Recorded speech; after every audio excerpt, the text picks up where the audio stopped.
My guest at this time is coming out of retirement for a double hell current blast death match against deathmatch legend Onita Halloween night. It's the bulldozer, Matt Tremont. Matt, thank you very much for taking the time here today. I'm good. I'm great, man. Thank you for having me. Appreciate the platform to talk. Hey, no problem. And thank you to our mutual friend Marcus Crane, who I believe put us in Man, touch for today. Man, what a crazy man that is. He's got a hole in his head now. he's the man. Anyway, uh, Matt, this is really cool. Now, obviously, a lot of people are more familiar with Onita now after the Dark Side of the Ring episode. I think that's what makes us all even better for you, kind of in this moment here. Before we get to what you're going to be getting into with Onita and the match and all that, the decision to come out of retirement, like, why initially did you even decide to retire? What was your thought process behind that? There was a whole lot behind it. There was many variables and reasons of why I wanted to step away for the work and the shoot of it. And was the body beat up? Yeah. Did I need a little bit of a break, mentally and physically? And uh,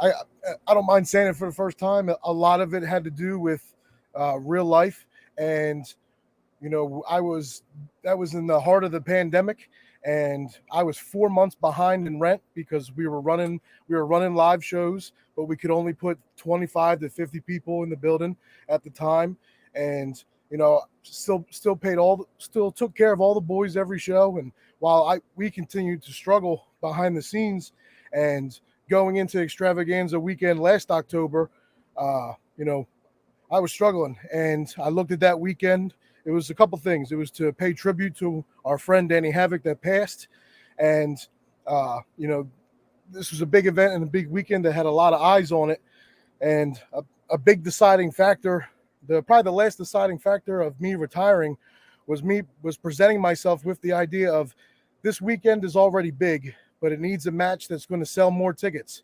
And I said, if I retire and put myself in that position, that it's going to do good business, and I don't mind stepping away and have more time behind the scenes and be able to take care of my body, and just to have more time to do a lot of things.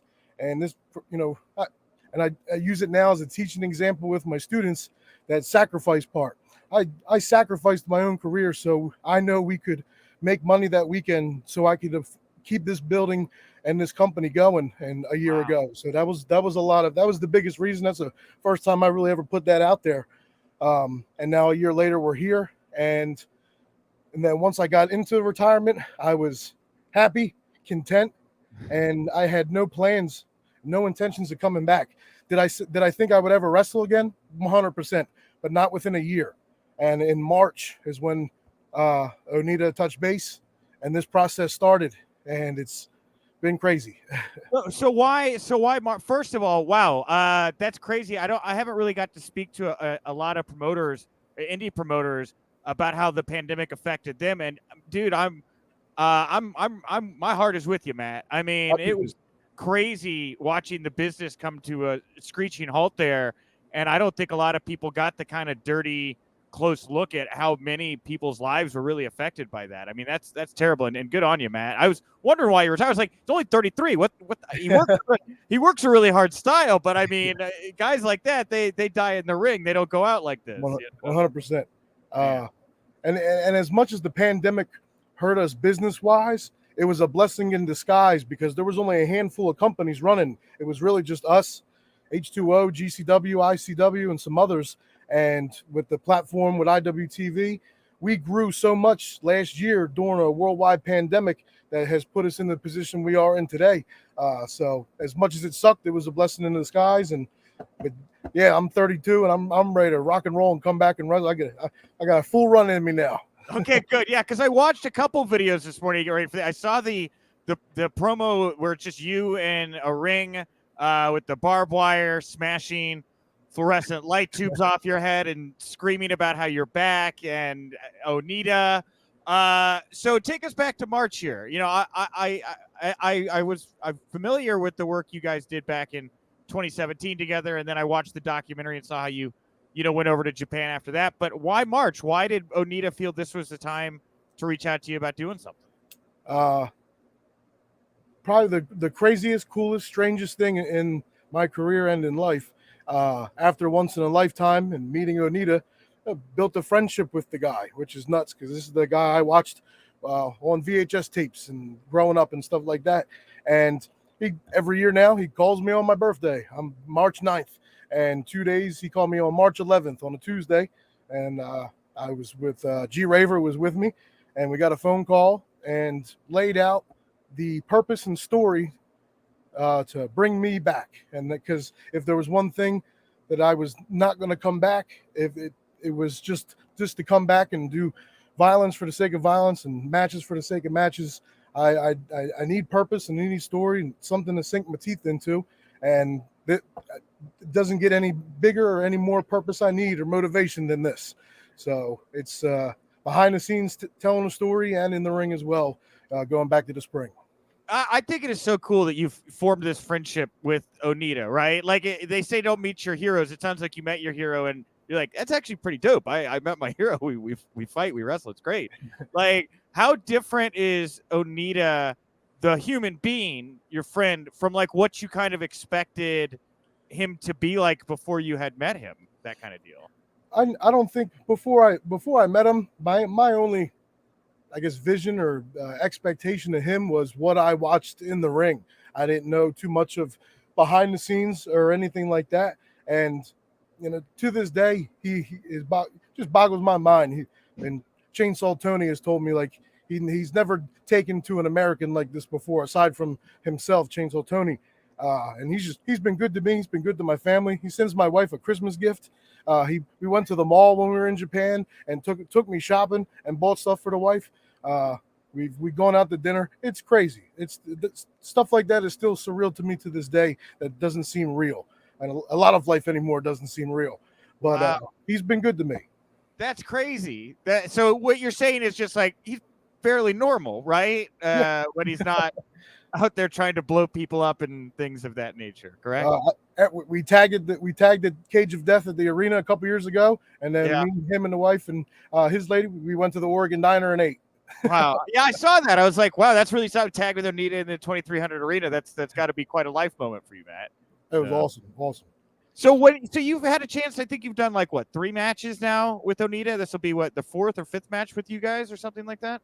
We did the first one that wound up being the 6-man tag, and then we did a 5 versus 5 explosion match in Japan, and the tag match at CZW. So and then the 4th match will be coming up. Finally, the singles match. Yeah, it's about time, right? So before we get into this match here, just like on the business side of it, like what's it like to sit down? Because you talk about, a lot of people talk about it, the way Onita puts together his wrestling.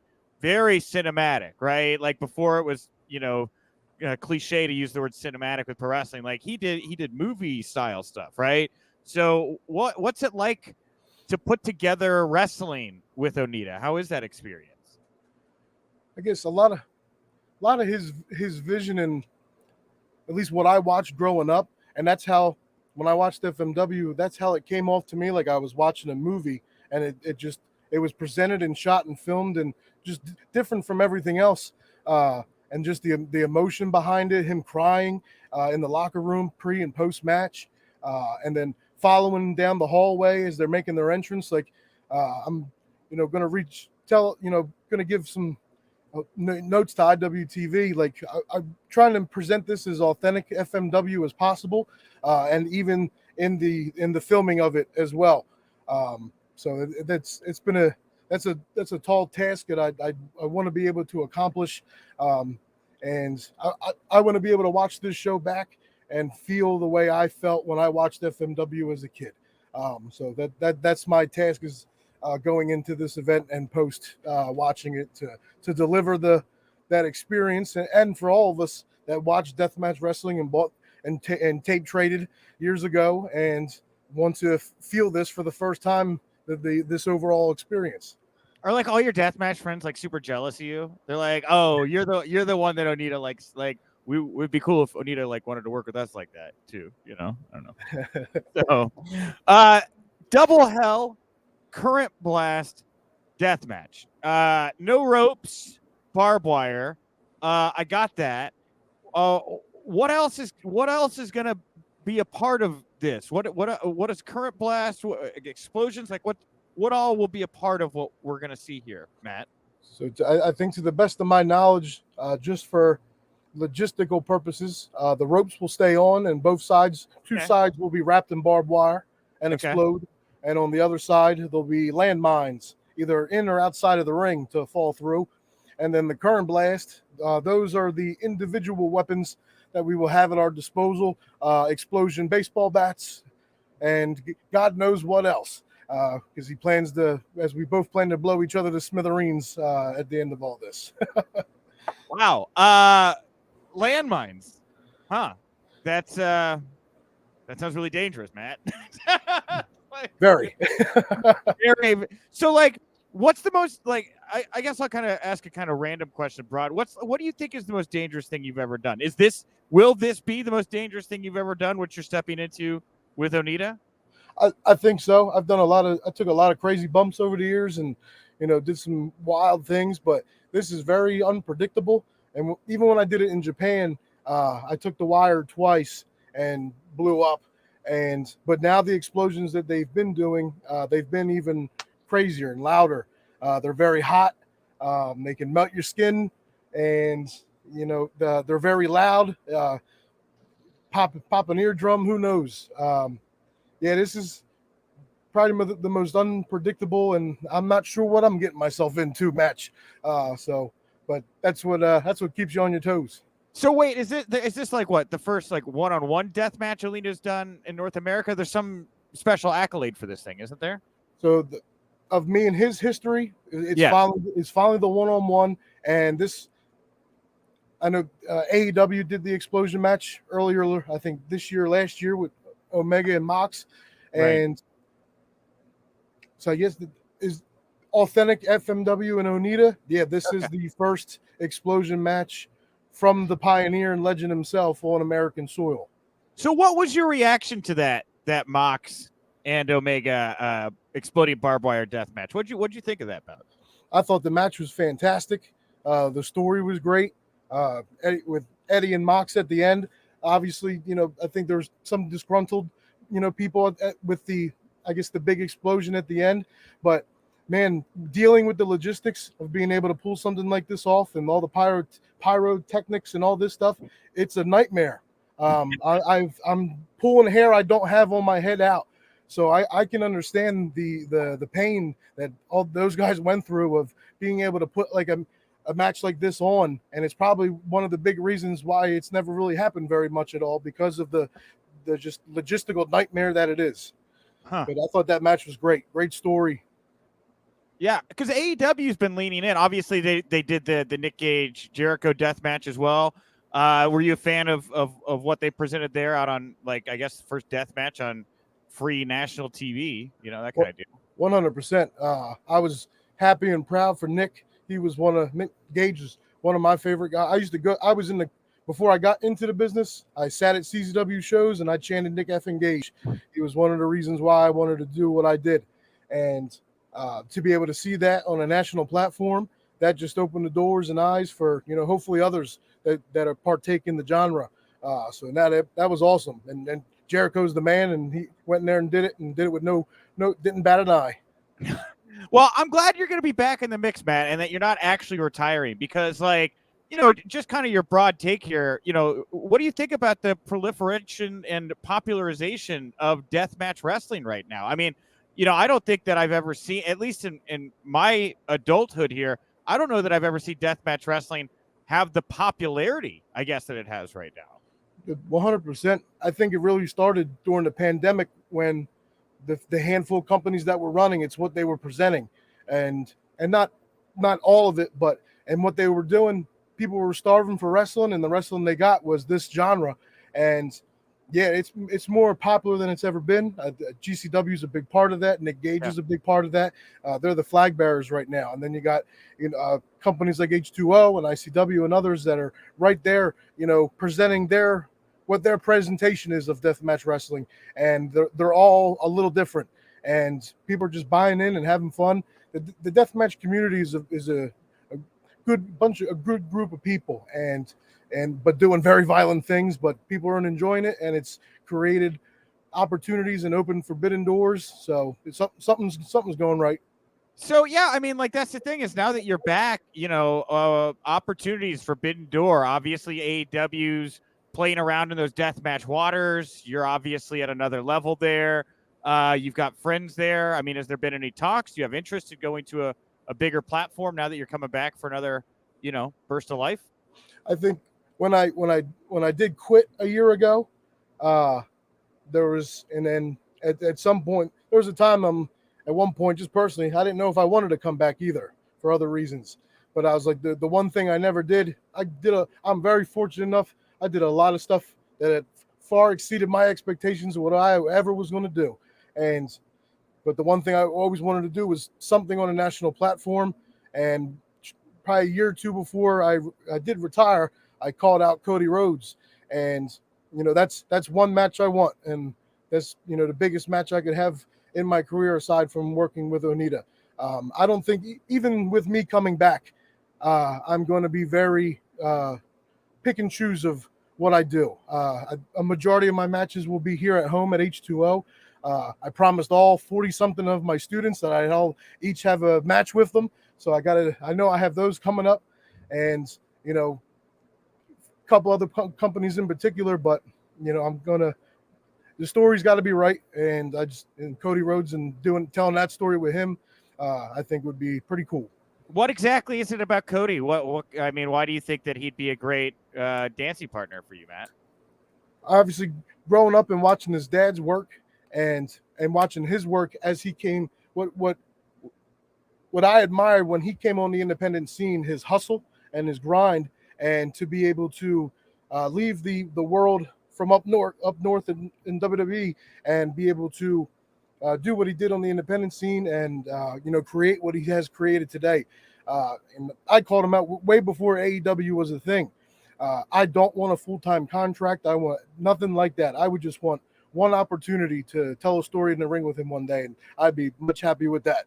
I'm 32, but I've been working since I was 16. I started training and, put a lot of miles on the body. And, if I'm having matches now, they're going to be a little spread out so I can heal up and do my thing. But I also have a lot of other obligations now and students that make a priority and make sure their path in the business is a good one and what they do here and elsewhere outside of it. And, the wife and it's just me, the wife and the dog, and that's all I got to take care of and make sure they're good. Hey, I got a girlfriend and a dog. I haven't put a ring on it yet, but like that's the goal. So, anyway, lastly here, just kind of get back to why we set this up.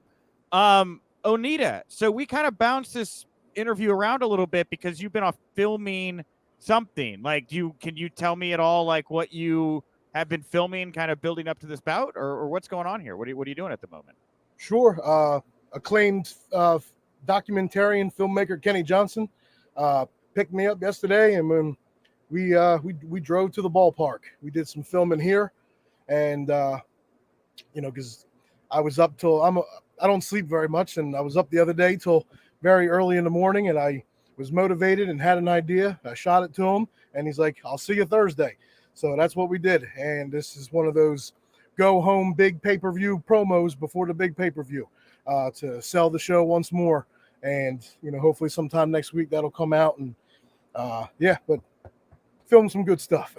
I love it, man. I can't think of a better way to spend Halloween night than watching Matt Tremont and Onita, like Jason versus Freddy, just try to destroy each other with explosions. I mean, that's everything, dude. Like that's like a perfect Halloween night.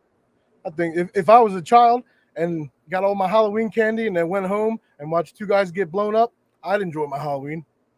Well, tell us where we can go watch this thing, Matt. Where do you want to send people to find you versus Onita on Halloween night? If you want to be live at the ballpark, it's at the Trenton Thunder Ballpark in Trenton, New Jersey. Tickets start at $15.